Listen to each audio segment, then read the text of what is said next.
Miguel historically hasn't been one to watch much video as it is, but even had he wanted to, it would have been impossible. Obviously, a very tactical first round by Jennings. That's the first left hook of consequence that Cotto has thrown. What's been landed here in round one has mostly been from Cotto, but Jennings has really used this as a tactical round to get his sea legs under him. Missing with the left uppercut.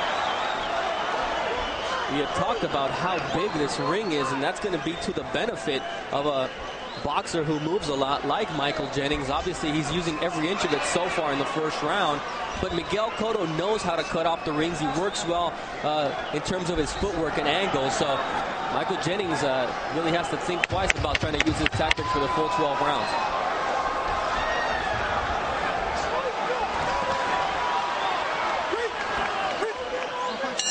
The end of round one, and we take you into the corner of Miguel Cotto. Our interpreter tonight, Rafael Hernandez.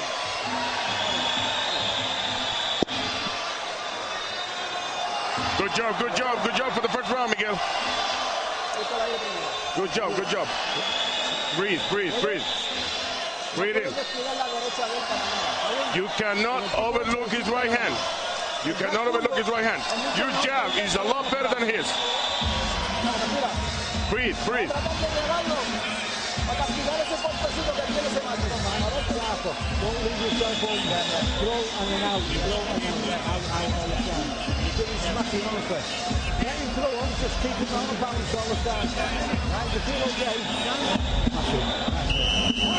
Come on, he's trying to go. Come on, stay there. Your impressions of round one, Al? You know, I think Miguel Cotto fought a controlled round, as did Jennings. He landed 12 punches. Jennings only landed 4. Clearly it was a Cotto round, but one in which I think he wanted to get off to a tactical start as much as Jennings did after coming back from that devastating loss. Only one shot of consequence, a left hook to the body by Cotto. One of the very interesting things that Cotto talked to us about was the fact that he was surprised by how people reacted to his loss to Antonio Margarito, and rather than turn their backs to him, they really offered him their support and their love, both in the Isle of Enchantment and elsewhere, and that really caught him off guard because he expected people to maybe relish in his defeat, but he found the complete opposite, and that really helped him to get over it. And of course, obviously an outpouring of support in this crowd for him. You know, they gave a great piece of advice to Cotto in the corner. Do not forget about the fact that Jennings can land that right hand. They are keenly aware of the fact that that's the one weapon that Jennings will want to try and use as Cotto comes in. Miguel had no problems making weight this time around. He weighed in at 146. He said he was 9 pounds less than the maximum allowed for the 1 month pre-weigh-in. 1 week ago he was at 150, and when he came to New York he was at 149 already for this 147-pound bout. And that really talks to you about the dedication that he put forth, and defensively he's doing quite well against Jennings, who really seems to reach out with those punches, and that could be dangerous on a counterpunch. Now there's the left hook by Cotto. The only time that he has lost Jennings against young Muttley, he was hit with a lot of left hooks, and of course that is the signature punch for Cotto. There's a nice right by Jennings. That's the punch he's trying to get in. Interesting because each has the antidote to the other's strength. Cotto's left hook is the antidote to the right hand by Jennings, and vice versa. And the size of the ring working to the advantage of Jennings with his lateral movement. Attempting to keep out of harm's way, but gets tagged with a left. And of course, at some point, Jennings is going to need to engage enough to land something of consequence. But for now, this is keeping him in the fight and giving him an opportunity.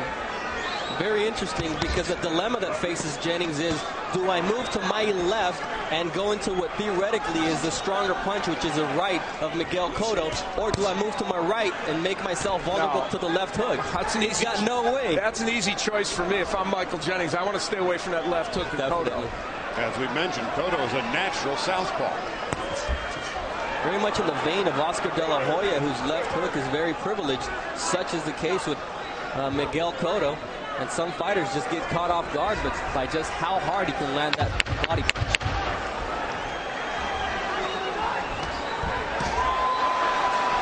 the left.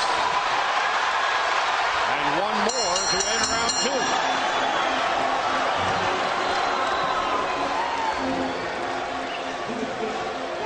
2. And so Miguel Cotto on the comeback trail. And in Youngstown, Ohio, so too is Kelly Pavlik.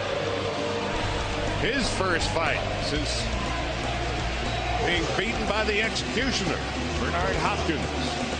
Marco Antonio Rubio. That fight follows ours.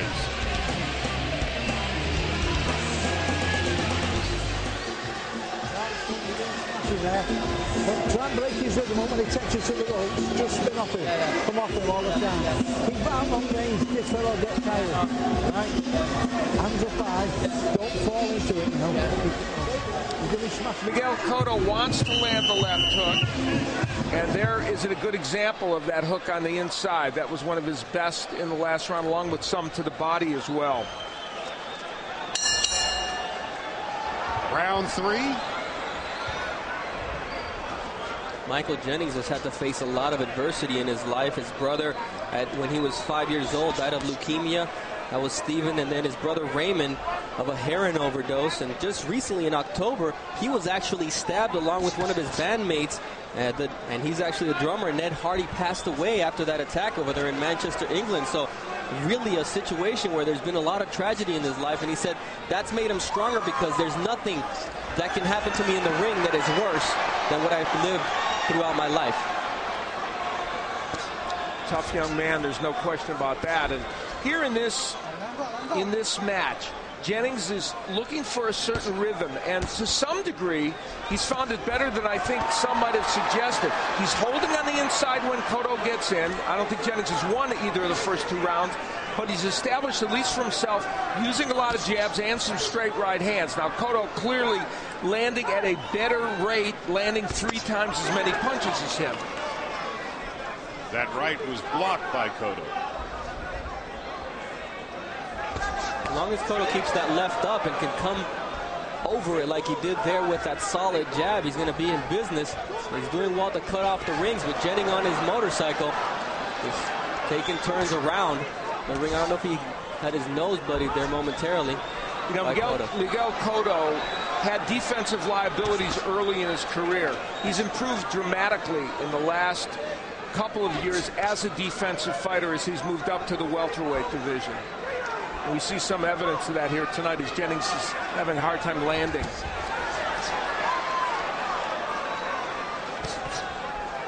Jennings, a fighter who likes to be on his toes. That's where he feels most comfortable. That gives him the mobility, the ability to switch direction on the spot.